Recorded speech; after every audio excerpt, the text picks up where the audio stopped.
सूर्यबाला उपरे निर्वाचन आयोजकों बड़ एक्शन। कांग्रेस नेता उपरे लागिला 48 घंटा पाई बयान। जानतु एहार पछर कारण कौन रही।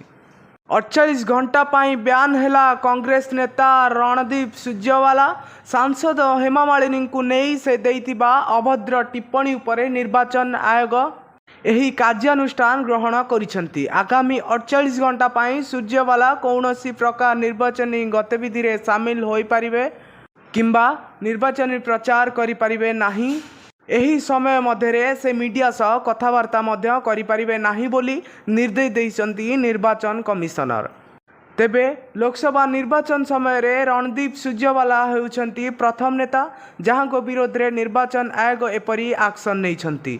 2019 रे मध्य ईसी एही भली अनेक कार्यानुष्ठान ग्रहण करथिले। सूचनायोग्य जे कांग्रेस रो एही वरिष्ठ नेता तथा राज्यसभा सांसद हरियाणार एक गाँव रे एक जनसभा को संबोधित करी कहिथिले जे आमे विधायक सांसद काहेकी बनाउछु, आमे हेमा मालिनी नुहे जे छः पाई बनिबू। परे सुरजेवाला एही मामला रे निजकू स्पष्टीकरण रखिथिले हेले बीजेपी किंतु एहाकु नेई ईसी द्वारस्थ होइथिला। तेबे सुरजेवाला कहिथिले बीजेपी आईटी सेलर कान छोट जोगु मिछ कथा खेलुछि। तेबे पूरा वीडियो सुनिबाकू कहिथिले। ब्यूरो रिपोर्ट जागरण 24 न्यूज।